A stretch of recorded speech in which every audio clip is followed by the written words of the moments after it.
Kia ora. Where do you store random objects of potential practicality? The batteries, plasters and paper clips you accumulate in life. This podcast is pretty much that place. You have opened the audio drawer.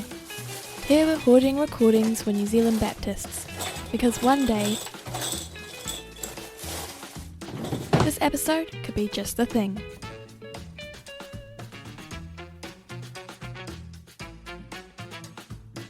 You're listening to a Carey Conversations episode. These convos seek to demonstrate how the Bible and theology can speak to the complex issues which we are facing in Aotearoa today.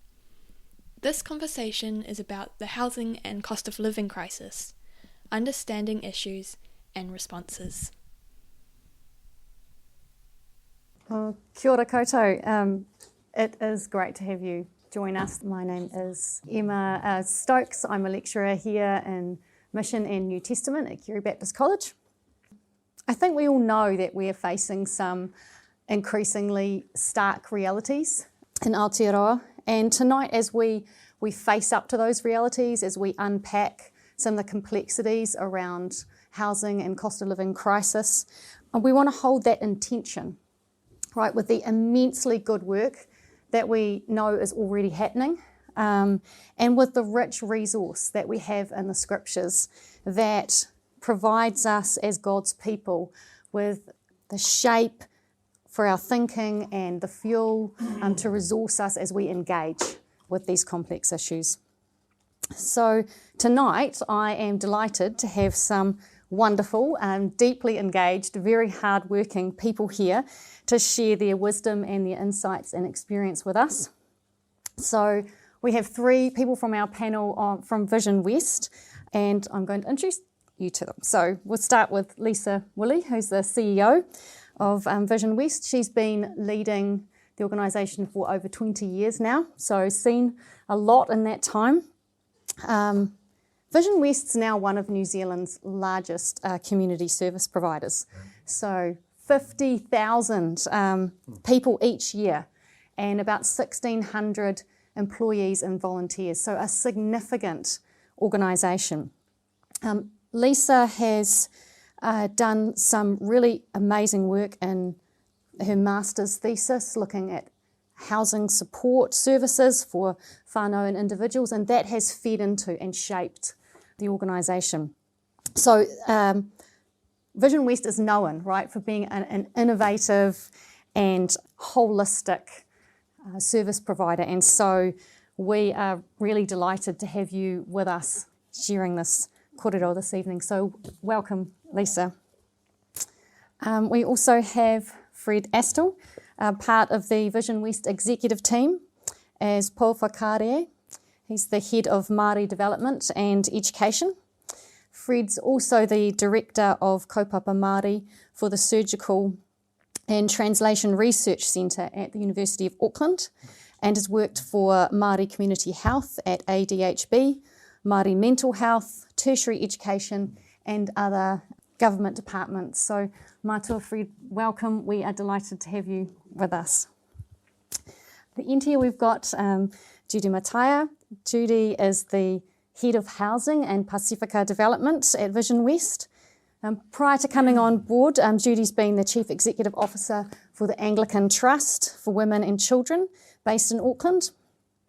Judy's also worked for the Department of Child, Youth and Family Services, now Oranga Tamariki, as well as teaching in undergraduate and master's social work programs at Unitec. So welcome, Judy, and thank you for being with us tonight. We're also joined by Michael Rhodes, who is Carey's lecturer in Old Testament. And prior to coming to Carey, Michael spent 7 years working for a Christian development program, first in Kenya, and then in the economically impoverished South Memphis community. And he is a scholar, a brilliant thinker and practitioner, and we are delighted to have you with us. So thank you for joining us, Michael. So as you can see, we've got some wonderful people to kōrero with tonight, and we are really looking forward to the richness that's going to come through in this conversation. So Lisa, I'm sure that there'll be people here and online that are familiar with the work of Visionwest, but there'll also be people who aren't. So love it if you could start us off by telling us a little bit about who you are and what you do. Yeah, kia ora. Thank you, Emma. Wonderful to be here with you all. I've got memories of being in one of these classrooms with George talking about community development and, oh, is that a fire alarm, Emma? No, that's okay.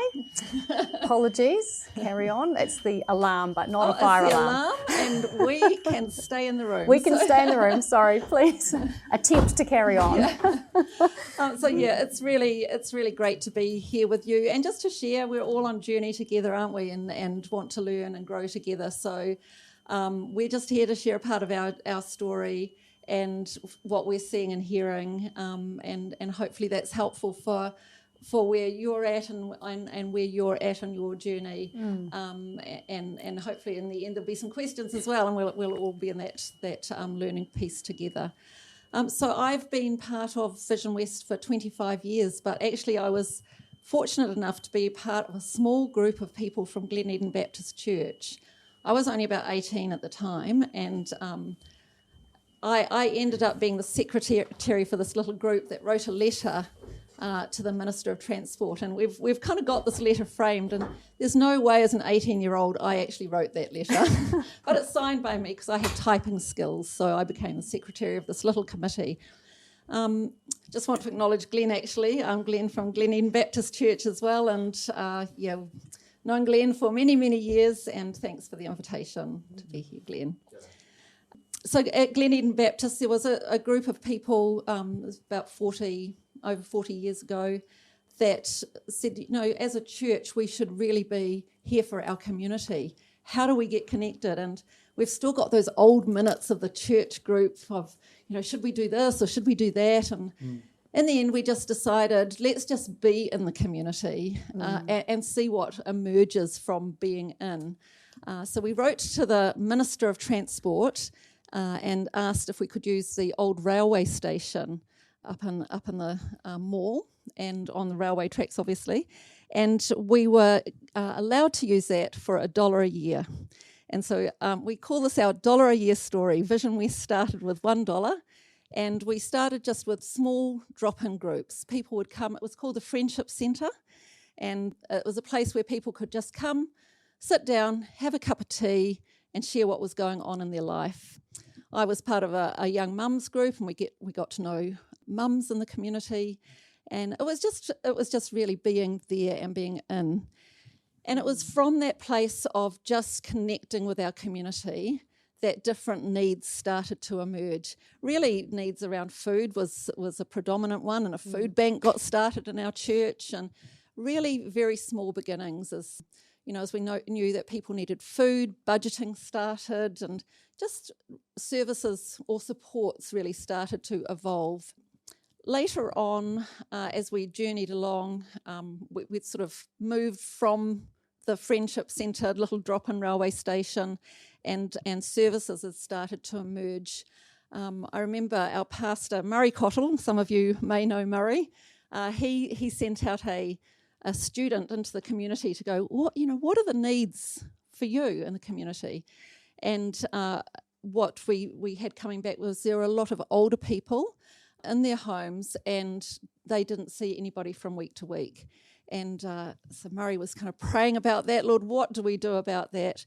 And an opportunity to put in a tender for a home care service, helping older people and people with disabilities to remain independently in their own home, and won that contract.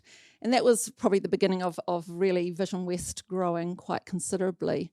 We got that contract, I think there was about 200 clients and 50 staff. That service now has 7,000 clients and about 1,300 staff in it. So it's grown significantly and is outside of just West Auckland. Other supports grew as we got connected. Young people needed education, so we started a program for youth. We had horticulture programs, whatever really was emerging in the community. If there wasn't something else happening to support that, we sought to see if that was an area we could support. As time kind of rolled on, we had a lot of people coming into our food bank, and they were absolutely homeless. They had nowhere to live. They were living under houses, in cars. Just they had nowhere, and there was nobody at that time. This was going back about 15, maybe 18 years ago. There was nobody in West Auckland providing emergency housing, and so we went to our board and to the elders of the church and said, look, this is a need in our community. Is it something we should step into? And so from that very sort of small kind of putting tentative feelings out, we started an emergency house for women and children, and that was the beginning of our housing service. We now house over 500 families throughout Auckland and down in Christchurch, and really it's one of those huge areas of need in New Zealand. So these services have really developed in a holistic kind of just being in the community response. We're very connected to our church, Glen Eden Baptist Church. Our trustees are appointed by our elders, and our senior pastor, Gary Grew, some of you will know him, he is on our board. And so this is very much a local church in our community, and also looking to affect change in New Zealand on the issues that are there. So these are wraparound support services, but one of the things we really noticed was we had a lot of Māori and Pasifika people coming in, and we wanted to respond in a way that felt right for people coming into our services, a place where people could identify, see themselves, and so we started really going on a very big kaupapa Māori journey, and Fred will talk about that later on, but that is actually a key part of the work we're doing now through our whānau centre, through Hui Am I that Fred leads, and so it is a way of, when people come in, they just can come into our whānau centre, sit down, tell their story, have a cup of tea, and just connect like you might connect in somebody else's lounge. And in that way we can journey alongside people. So it's 40-year journey, but it started very much with small beginnings, and we have worked really hard to stay as one, connected as our church in the community. And look, we have people come all the time. They come to our church for special events. When Housing First, which Judy will probably talk about, was launched, the Prime Minister launched it from Glen Eden Baptist's cafe on a Sunday.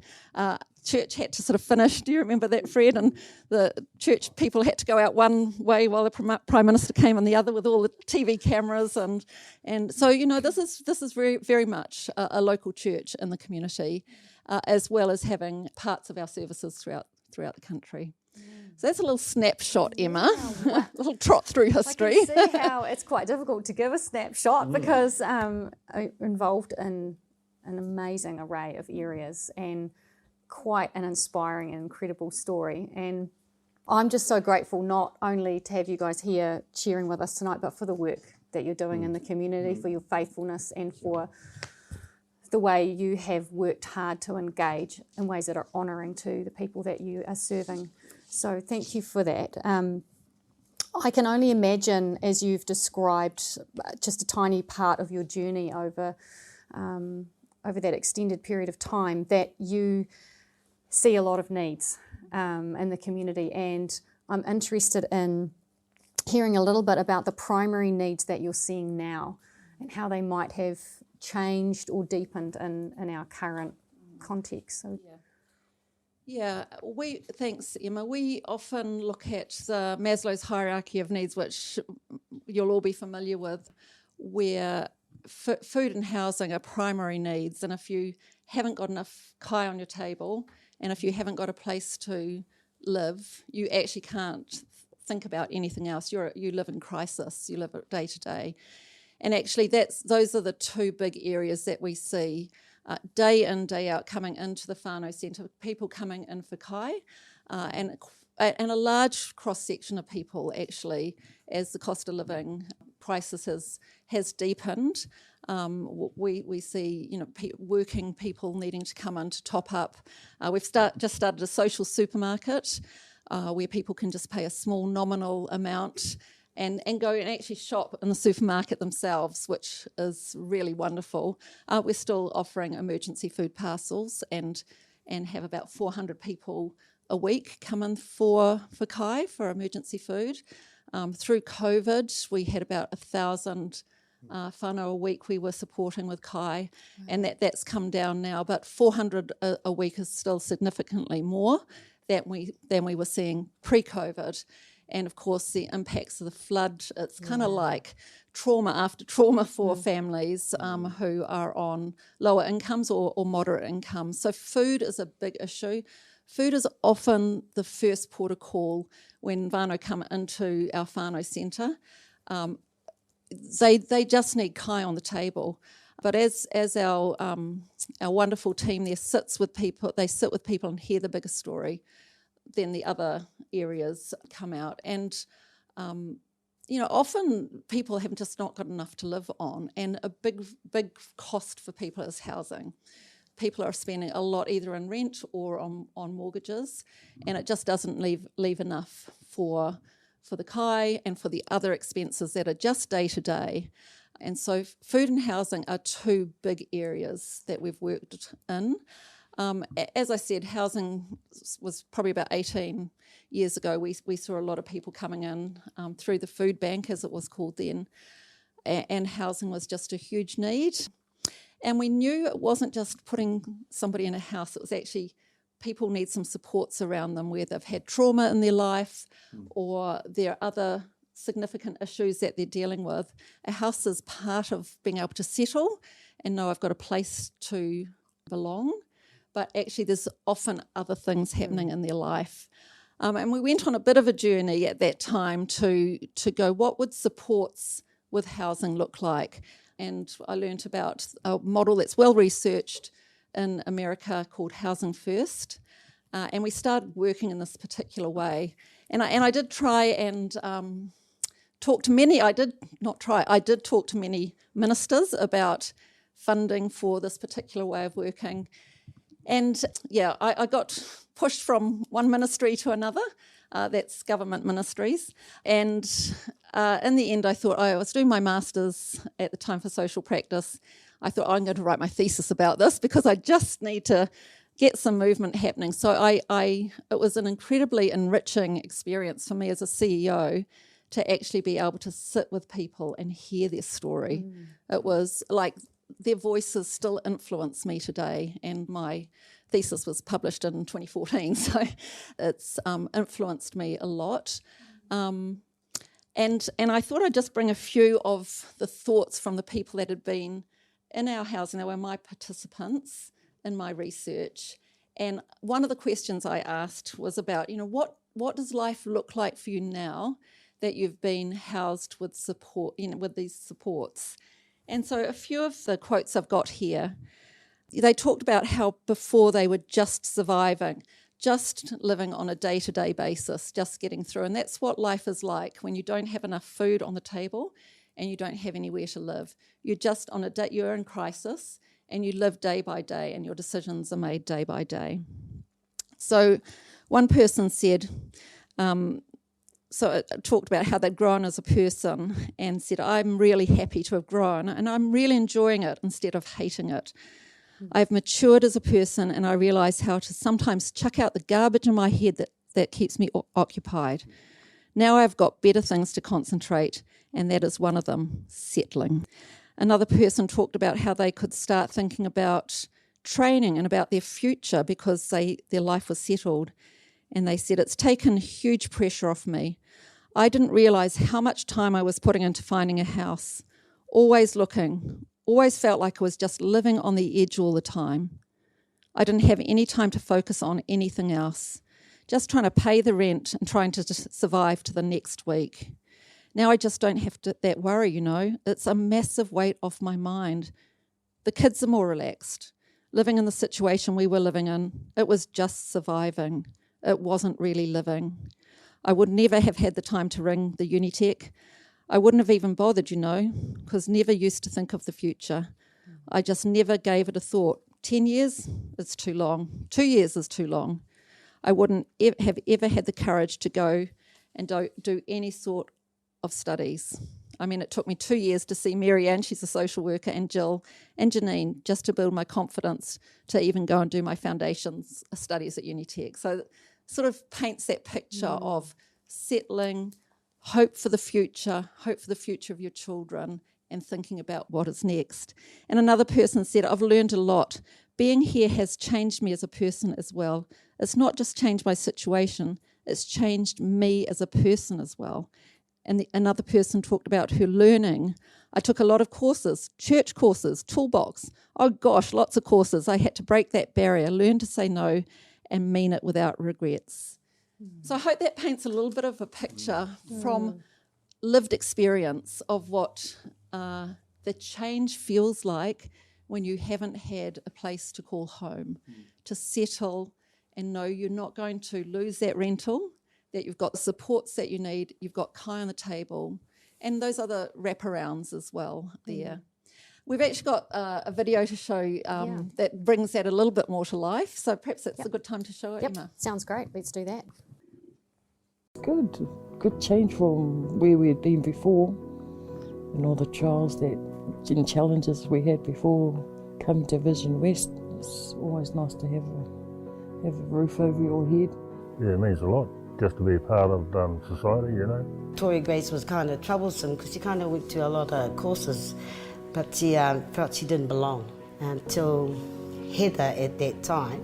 So she kind of encouraged Tory that there was a lot going on within Visionwest that would help her. She was kind of, what are you looking at? Don't look at me. Now it's, hi, my name's Tory Grace. I met this guy, he's homeless. He told me that, to go to Visionwest. He said, oh, you're looking for a place to stay? And I said, yeah. I said, I just became homeless. We just want to love on people. That's where it comes from, and then all of these other things just keep on, fulfilling us and then we give it out again. That's what Visionwest does. We are part of transforming not just the individual but the community. And we want to be a part of a community that actually there's no homeless people. That's our ultimate goal.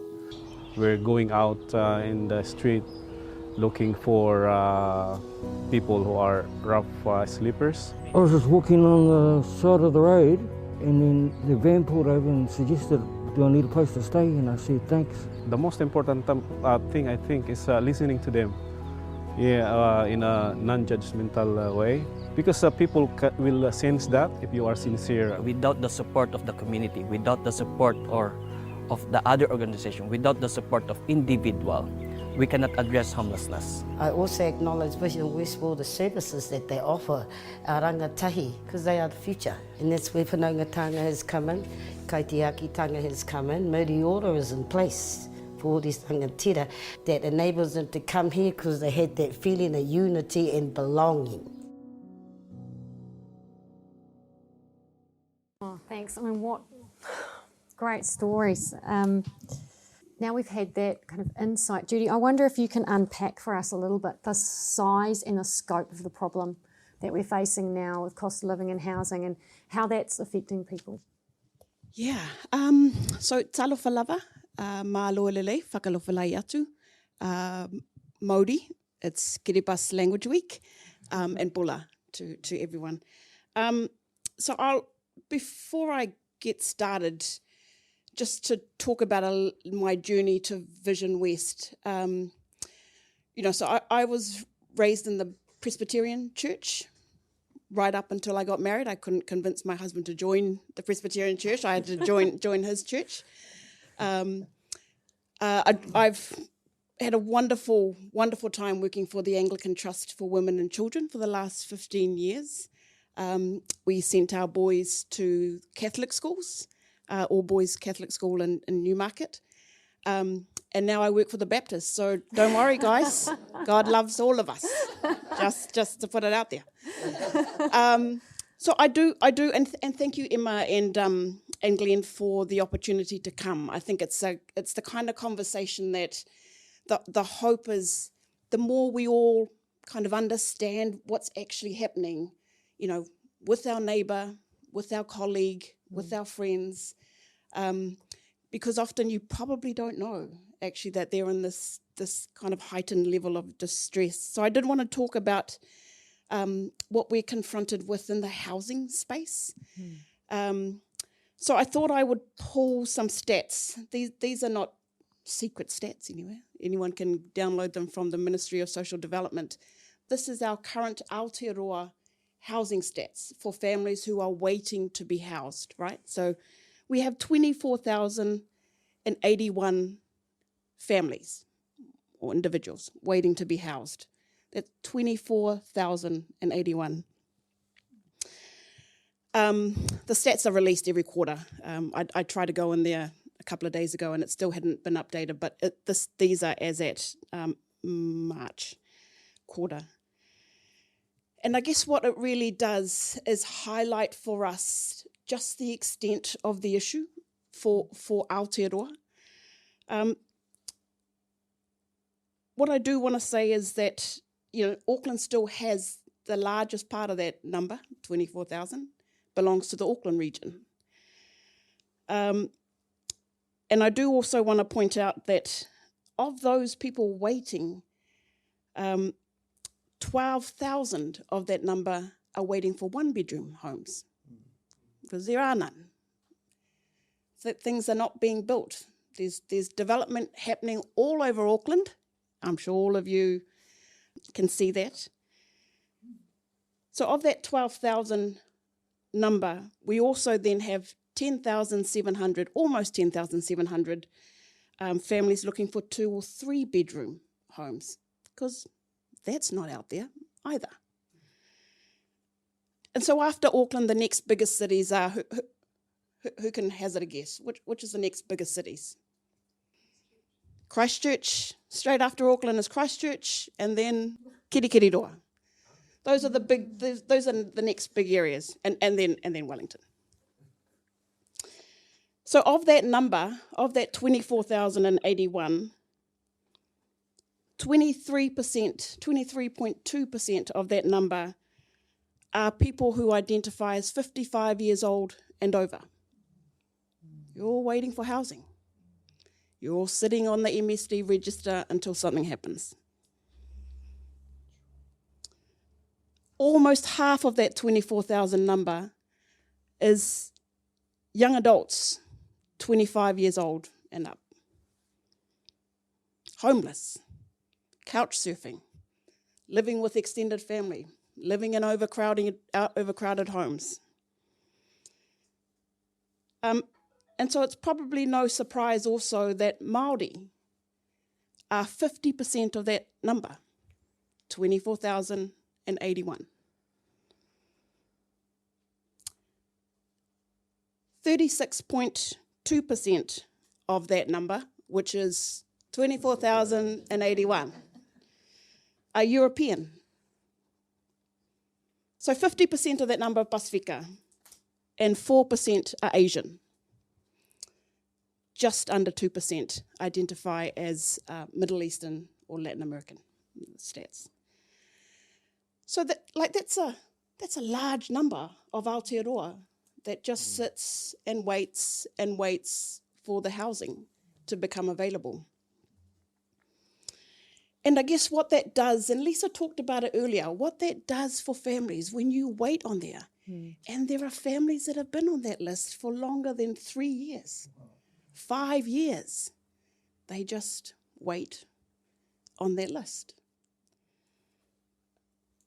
And I guess the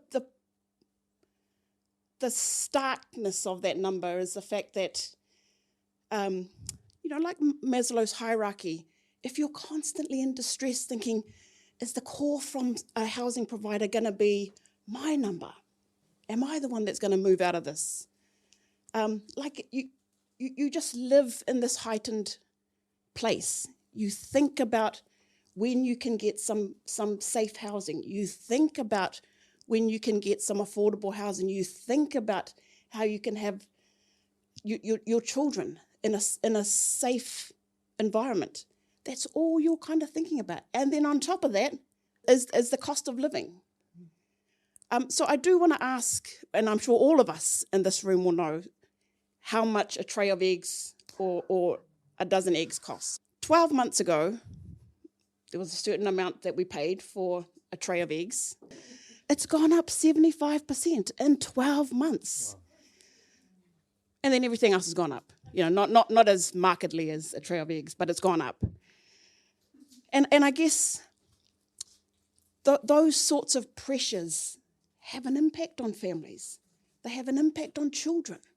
They have an impact on relationships.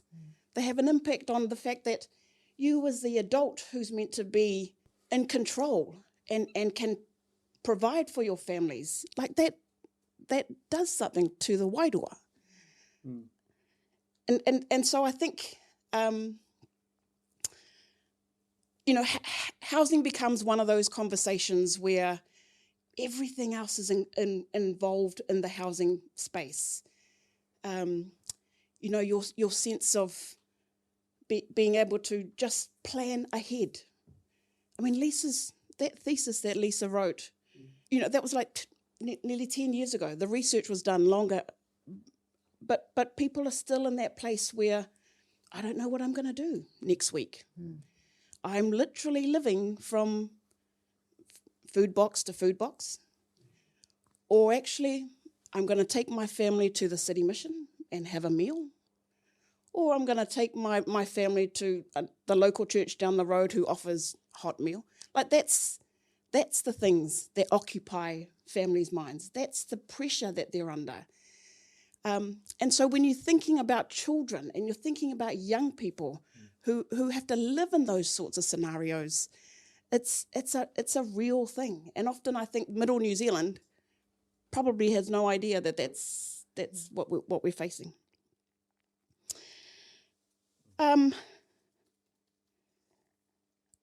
One of the things that's also becoming more and more prevalent, and I think Matua Fred will also add to this, is we're beginning to see more of our working families come through. It's no longer just the beneficiary or the student who's just barely getting by.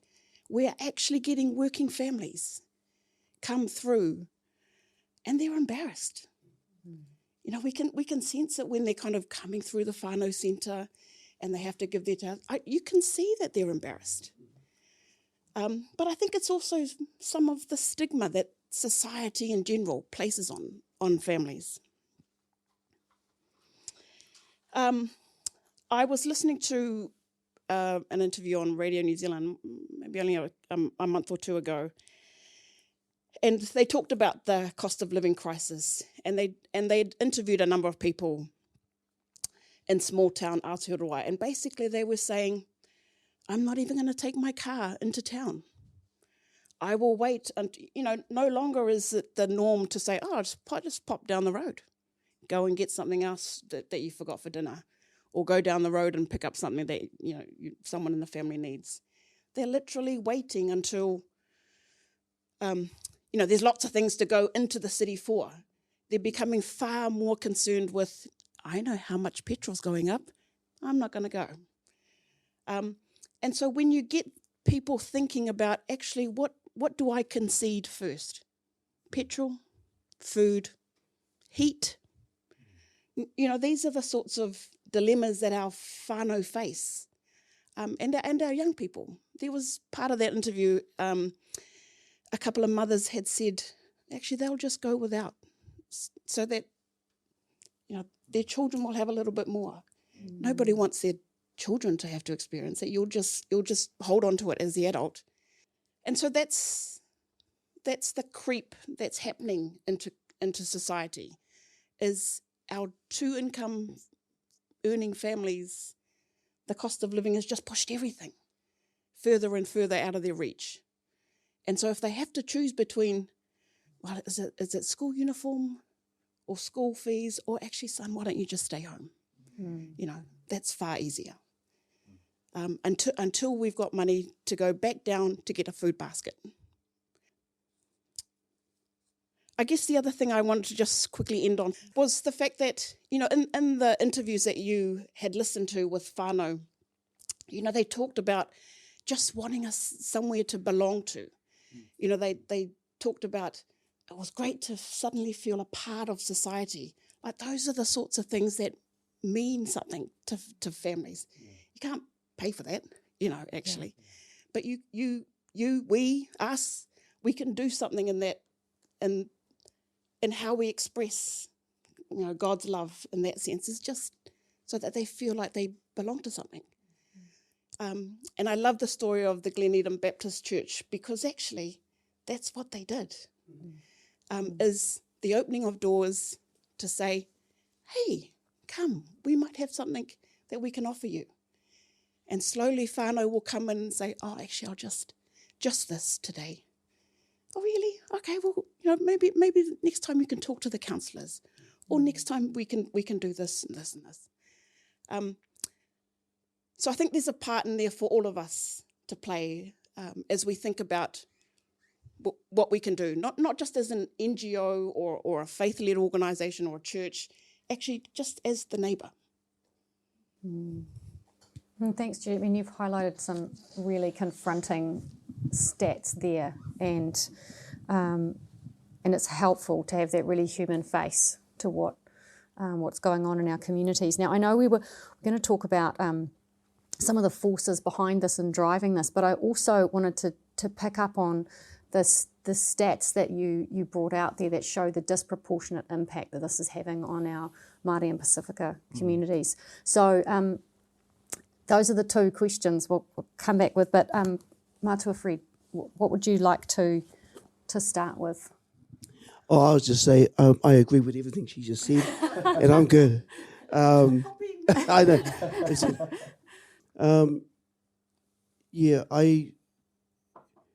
We didn't know, and I don't think New Zealand as a whole knew how this will impact Māori community.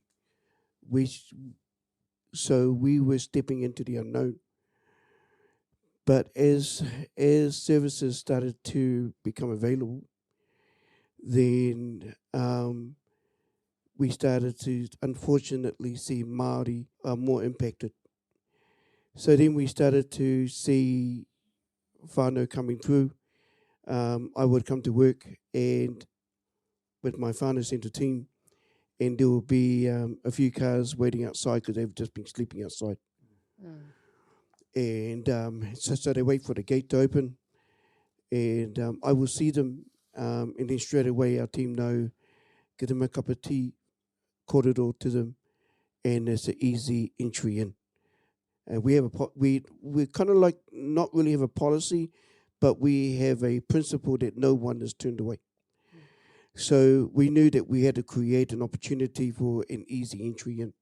That's why we called the whānau centre the Waharoa, into our campus and into Visionwest. As we started to understand that more whānau was being impacted through homelessness, we then started to understand, okay, there's other challenges here. Some of the stats that Judy shared, there's also other stats in those. There's also other concerns. For example, it wasn't so long ago that even in Visionwest, we started to understand that our most chronic whānau needed really some close attention and some really specialised care. I asked one of the lead social worker at the time, can you get some data for me and see how many of those are Māori and others? And I knew what the answer was going to be. I just didn't know it was going to be that high. It was 82%, most chronic. I don't think that has come down maybe too much from that, maybe just a little bit, but it's still high. And so what that tells me is that there is whānau there that when they come in, it then opens another conversation around, and here we at Carey Conversation, but we have other conversations around the things that are in part of your personal issues, and maybe that is either intergenerational trauma, historical trauma, mental health issues. And so Lisa and I started talking about what we might do to actually work with these whānau, provide another lever, if you call it a mechanism. And so we then went out and started Mātanga Oranga, which is our kaupapa Māori trauma-informed care. And at first it was mainly dealing with those most chronic. So we only had one specialist who now has a team of specialists under her, Faye Poisi, and she really helped me champion that area of most chronic. So eventually, in time, housing put more investment into those areas within their own teams. But we still have Mātanga Oranga. We have over 100 whānau still coming, and we don't turn anyone away. It just so happens that over 70% of our whānau that come into Mātanga are Māori, and then we have Pacifica, and then we have others. So what it tells me is that we have to really try and understand how might we work with those who are most chronic. And so that was another learning, a Māori learning that Lisa and I had to go on. How do we do that? And again, just coming from the example of setting up the whānau centre is the waharoa. And basically, if we know anything about setting up services, it's the entry in and the exit out or the discharge. What we wanted to do was provide a very good entry in, and then once they're there, what is your experience going to be like? So we knew then that we had to set up, and you saw one of our fire who talked about the wairua, and we had to set up a wairua environment so that when you're in, we don't see your condition. What we see is the mana, but we want to ask you questions around your whakapapa. And the reason being is because there are gems in there that we want to talk to. And so we don't see you as homeless. Yes, you are. And we don't see you as the most chronic. What we see is someone that we can support, but we want to get to know the real gem behind the issues. And so that's what it means in terms of having a wairua-based environment where you're talking from mana to mana, wairua to wairua, heart to heart. So that when you're in, there's definitely no judgment. Because people are already whakamā coming in. They're already embarrassed. They're already ashamed. Some have been through this. They've been disappointed by the system. Our job is to care for you when you're in. Now, if there is a time when you don't need us, brilliant, then we're going to celebrate your exit out. And so we felt that going through the experience through the whānau centre, that we could actually do that through Mātanga Oranga. Entry in, we hold you well, wairua to wairua, you're going to get looked after to the point where if you come to Mātanga Oranga, you're going to smell boil up on the stove. You're going to smell kai. And I always seem to miss those moments. I come and there's no boil up on it. So I need to time it right. Yeah, exactly. And so we learned that in Mātanga Oranga that we can actually do exactly what the whānau centre does now, is entry in, wairua to wairua. So, and then the transformation that comes out. But here's the interesting thing about the transformation. That as we're working and helping other whānau through their transformation journey, and it could be, I just want somewhere safe. Kapai. Then what's the next layer of transformation? And so forth. And you go to that journey of healing and restoration and so forth. Then what you find is that in this unique way, the community is also transforming you. Yeah. Isn't that interesting? Yeah. So we're getting transformed at the same time that the community is, because we're starting to learn how we can best serve and not make them feel whakamā. So in a way that we're changing the way that we look at this condition. So which means then that and that's what we really call transformational practice. And so this has become a real thing for us now. And so the transformation is reciprocal. So then we started unpacking those stories, and healing begins and so forth. What we do know now is that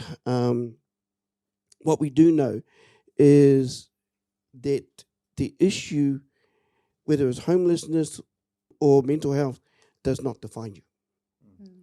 Does not define you. And so all the staff that we bring on board have to believe in that, that this does not define you, because we're not going to treat you like a patient and that you're forever sick. That just doesn't work in a man-enhancing environment. And so what we want to do is say, let's get on this journey together, and that we are equal. And I think that's what we love about recruiting the kind of team that we have going in. So the transformation is reciprocal. I'm blessed out of it. I get to be learn more about how I can best serve them, and what else do I need to understand about this. Can I just say this too? Because I think that whenever you talk about kaupapa Māori, particularly in the area of housing, there are different layers to it. So I spoke about the transformation. I spoke about the most chronic. I spoke about the entry and the exit. And while you're there, I want to speak about something else. It's there's a I have in front of me, and I thought I'd just download it.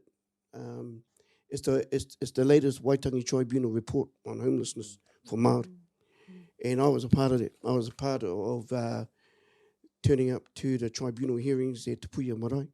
I was invited to, and actually with myself and another colleague of mine. And so I joined with the other Māori leaders and started adding my voice to it.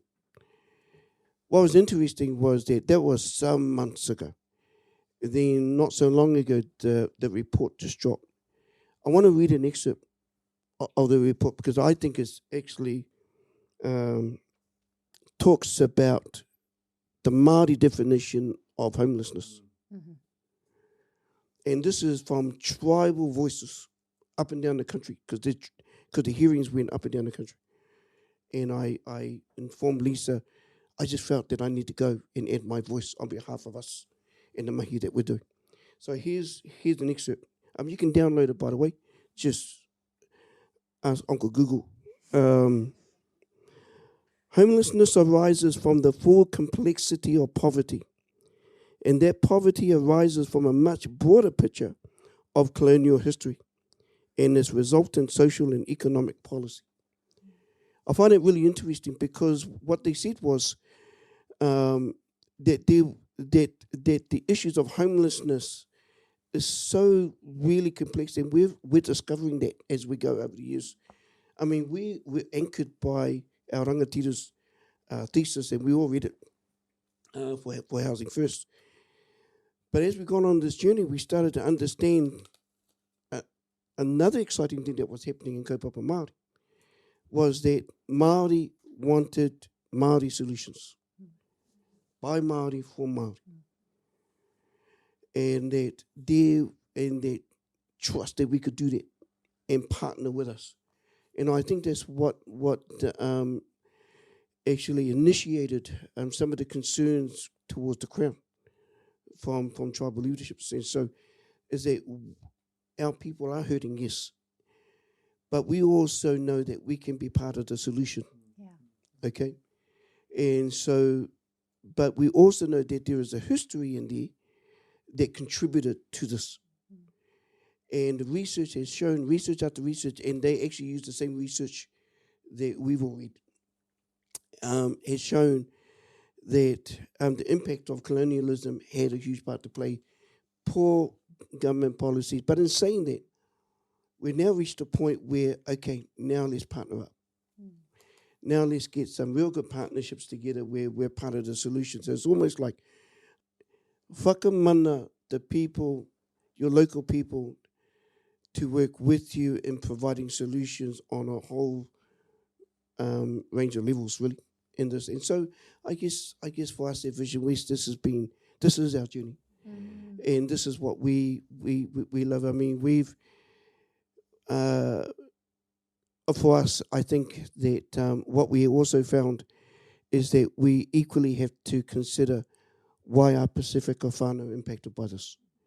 We have to consider it, and we have to consider in the same way that we do for Māori response for Māori, there has to be a Pacifica response for Pacifica. And we're just blessed to have our rangatira here. People are still amazed that we got Judy. But and I think it's because it's timing. Can I just I'll just finish with this. I grew up in Pukikoe. And I grew up in the first Māori Baptist fellowship, called Punua Te Ora. I was a young boy. My grandmother, I didn't know what Sunday school was, but back in the 60s, my grandmother and my mum thought it would be good for me to go to Sunday school. And that little place was called Huiamai in Tuaka. So I went and I grew up. Well, from Huiamai, then merged into Punua Te Ora in Pukikoe. And for whatever reason, God designed it this way. When I left Pukikoe, because I knew that I had to make a decision to follow where I felt I needed to go. And I left Pukikoe in the late 80s. I was even a Baptist youth pastor too. Yeah. Not a very good one, but hey, you know, I God still loves me. Yeah. I think I'm his favorite still. But the thing is that I came away from my whānau that were my security blanket. And coming back to Carey is coming back to whānau again, particularly when I see Luke and I see our whānau online. I see being part, really great friends with a lot of on our rautaki, kapa rautaki, Māori. And I've seen the journey that Māori had to go through in the Baptist Union. When I joined Visionwest, I had no idea there was a church called Gleaning and Baptist. I had no idea. And so I had this wonderful experience of getting to know the whānau there at Gleaning and being part of their journey and be part of the whakapapa of Visionwest. And then I started to get to know Glenn, and we started talking more and introducing me to the different Gleaning and Baptist whānau. But can I just say that I'm really, really privileged to be part of the conversation. Gleaning Emma, thank you. I would say that there is this kōrero. The challenge is letting Māori lead this for Māori. But we're going to bring everybody else on board as well.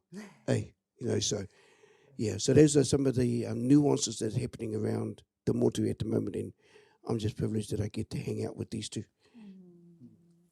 Oh, we're so honoured to have you with us, Matua Fred, and thank you. I mean, you've covered so much and so beautifully painted this picture of heart to heart. I think you said that you look to find the gem in people behind their situation, which is really beautiful, that wairoa to wairoa, mana te mana. So thank you for your hard mahi in this area, and we're looking forward to seeing how this progresses forward and we see better outcomes in the future.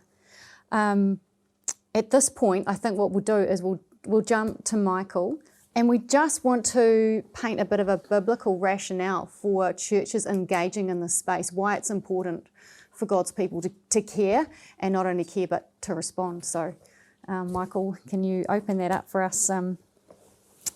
Yeah, thank you so much, kia ora everyone, and I just want to say thank you so much to the three of you and for the work that you represent. I have had the privilege to live alongside of a lot of people who are housing insecure over the years, and so the fact that you're working to make a better way possible for them means a lot to me. So thank you so much for the work that you do. It's really beautiful, and thank you so much for taking time to come be with us. I was asked to talk about why God's people should care about this, and then also maybe how, some biblical ideas for how. On the why, Matua Fred stole my line because he began out of the gate by saying it's about blessing. It's about increasing the blessing. And so my opening line was going to be, as soon as God calls a people into existence, he gives them the job description of being vehicles of his blessing to the world. So as soon as we hear about a people of God called out in Abraham, the goal of the people of God is to be carriers, vehicles, conduits of blessing. We learn that as soon as we learn that there is a people.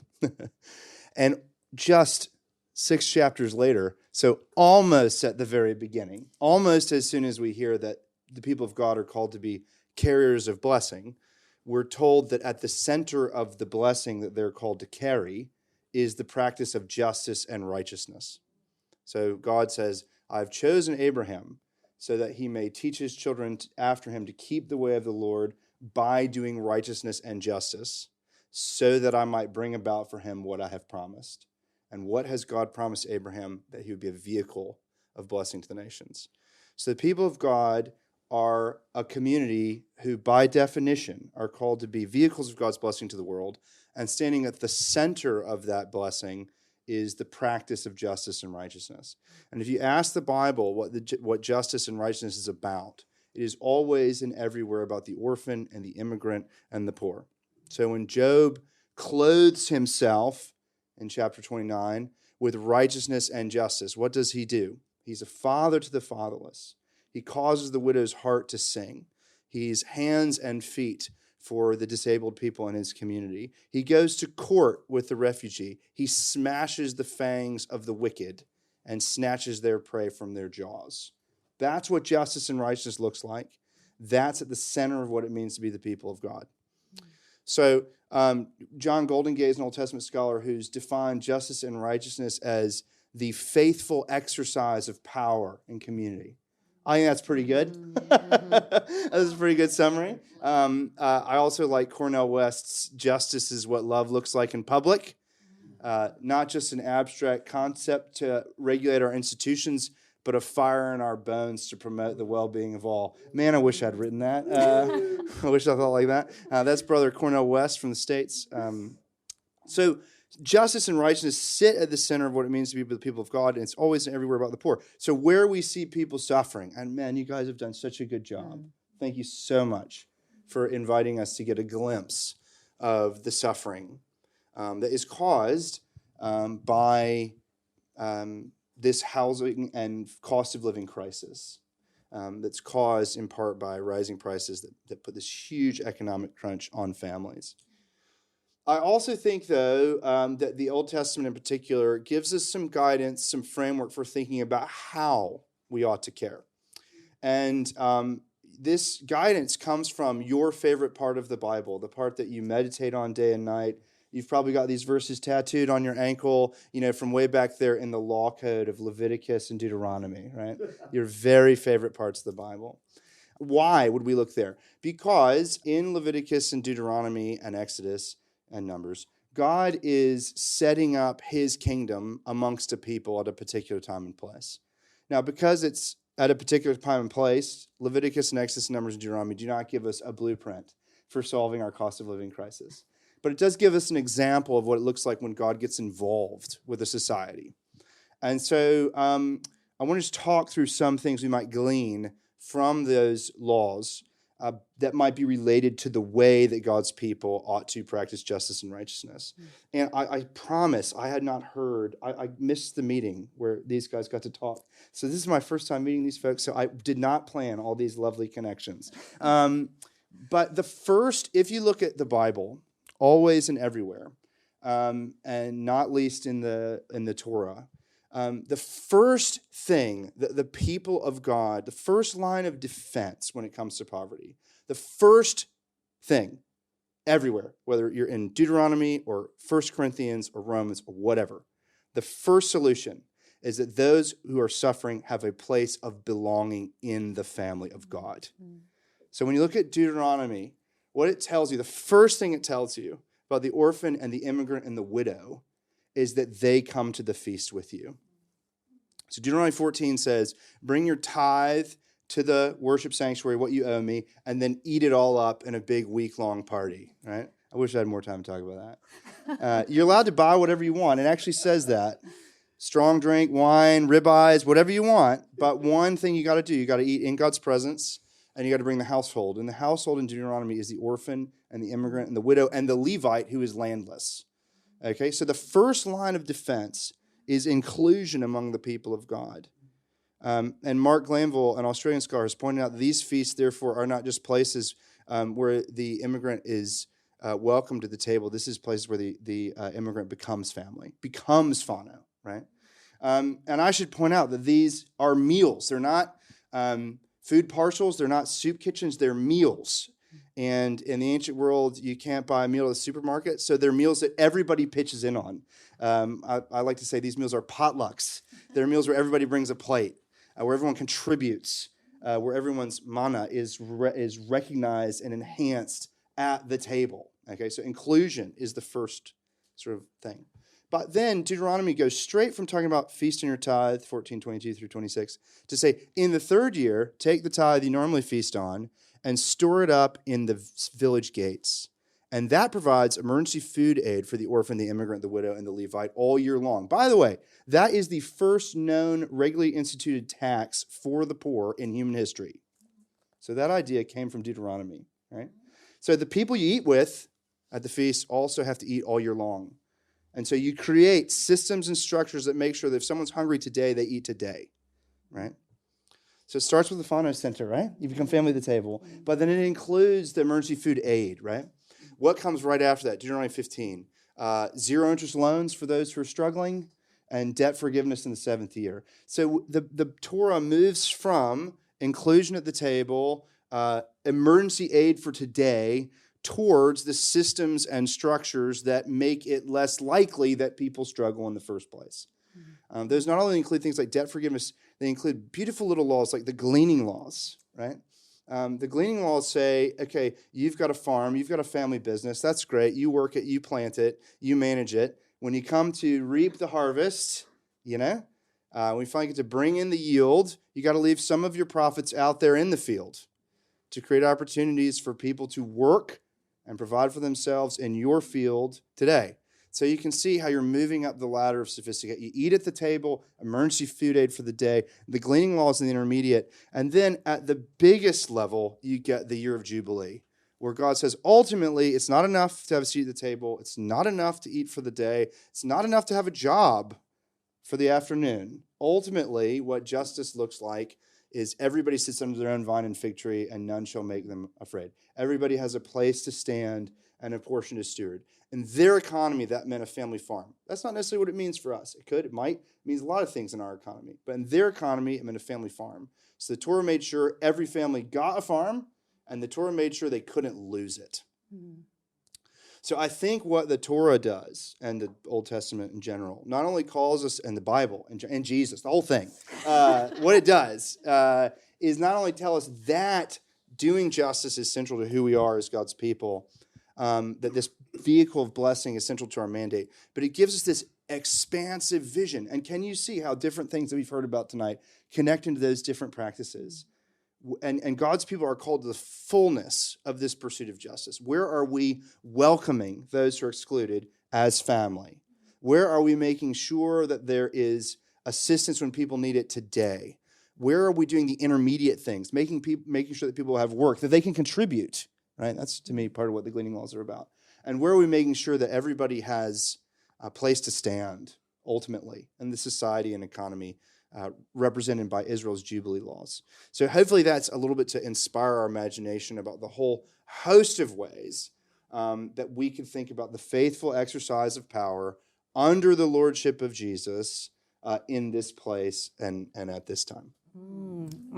Absolutely brilliant. Thank you, Michael. And I hope you can see the way these ideas have just come together so beautifully in the vision that Michael's painted and in the work that Visionwest is doing. And I think as we think about engaging in these spaces as churches, we want to draw those threads. We want to, so in a mission context or in community engagement or community development, we would put different labels to what Michael has just been saying. We would talk about emergency relief, where you're meeting immediate needs or you're welcoming into that feast so that people have a space to belong. You would talk about rehabilitation, that starting that process of making sure that people were on the road to being able to have their daily needs met so they could think beyond that. And then you'd move into a phase where you're trying to get development, you're trying to bring an entire community along so that there's more opportunities. And then as you move up again, you're trying to address some of those systemic injustices and bring advocacy and reform and change. And as I was listening to you guys, I could just hear you working at all of those levels. And I think the one thing that I would want to add is that if I can be as blunt, the mistake that is often made is not lining up your engagement with the issue well. So it's coming in to a place where you need long-term partnership to help people move into a better space, but just giving them meeting their daily need, just giving them relief, not working in a mana-enhancing way, but keeping them in that place where they can't move beyond that. Or it's coming in and saying, we'll advocate on, the issue of housing, but we're not going to do anything about the fact that there are people lying on the street right now. So we need to engage at all of these levels. They're all good levels to engage at, but we need to think wisely about where and how we do that. And this is just such a beautiful example of that. I'm really aware we're coming close to the end of our time, but this korero has been so rich. We've only just skimmed the surface. I wonder if I could dare to just ask for a brief kind of thought from each of you on the panel as to, for churches when thinking about levels and ways they can engage. So that's a space that you could invite them to think about how they might be able to partner with you or do thinking in their own space. Yeah. Thanks. Yeah, shall I get started and pass it down?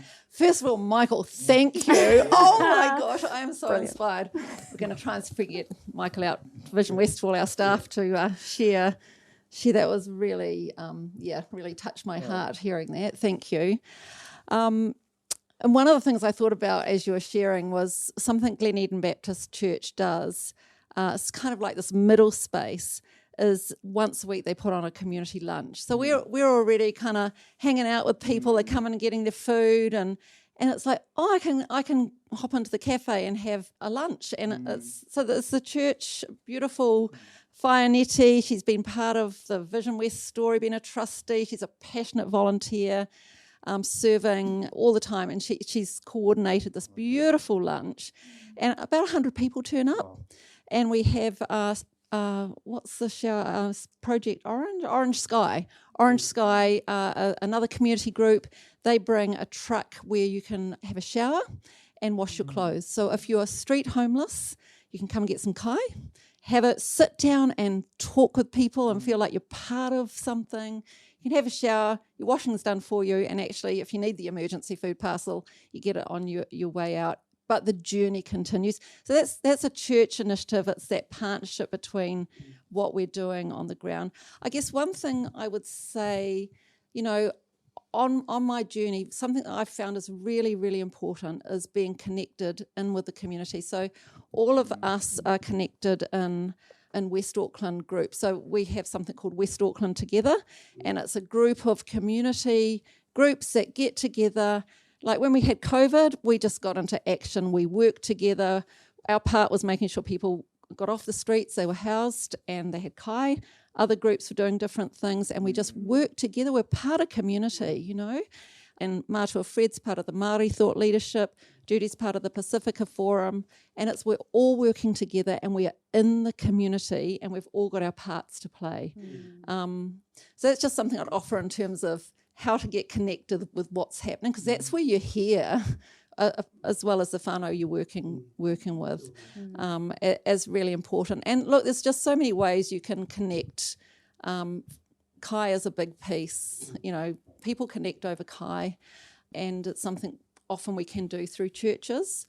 But then how to connect with others along that journey. I'll leave it there because these guys will have heaps to say.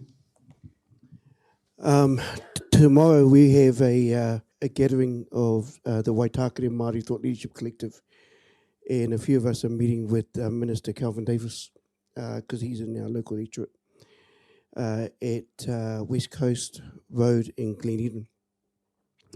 And some of the leaders have prepared questions just so that we see more resources coming into Waitakere and so forth. What you have here are basically 3 people who are engaged with government at various levels. And so we see government as being a partner. I really want to talk, first of all, I think that one of the highlights for me is just hearing that quote from Cornell West, that justice is love in action, is it? Love in public. Love in public? Yeah. Oh, get a lot of that public love going. Love that. And I wonder if I can just take a question just a little bit further. And I want to, because I also know that Luke's here, there's some of our Māori leaders are online. And we've got this really wonderful gathering. And just for our Māori members of our Baptist Union, our Māori leaders who are considering this type of money, one, just send me an email. That's it. Just send me an email. Let's have a conversation. Let's do what Glenn has started. Let's have a conversation. Let's have a conversation in terms of how we can unpack what you're kind of feeling right here. I mean, just that weight of a thing. It's man, there's so much I want to get involved in, but just don't know how. Or you may have just started and there's been some obstacles. And because I do feel that one of the great things that we've seen is that part of the Waitangi Tribunal is that we now seeing Te Matapihi now coming as they've received 27 million as part of their first investment to assist Māori providers. But that can be open to anyone. And so for our Māori leaders who are our Māori community in the Baptist Union who are wanting to do more, let's have a conversation to doing that. And we're happy, we do this together and we do it really well together. So nothing that we do is done in isolation. And so I think that that's probably one way. Start small. Don't feel that you got to go for the big contracts. Don't do that. Just start small, which means that the first person you touch is the person who is going to transform your life too. But start small. Start as Michael was saying, get that blessing going, and then it will come. It will come, and I think we've seen the faithfulness of God, particularly Lisa leading the way there and bringing us on board several years down the track. So lovely to have those conversations with our local Māori members too. Just some final comments from me, and loved Michael the challenge put out there around just the sorts of things that we can do. Like it's not just as you were spelling off the Old Testament books. I'm like, no one reads those ones, but I'm like, I want to have a farm now. Like I want to have a field or something so that I can do the very things. But really just start. Put your application into Visionwest.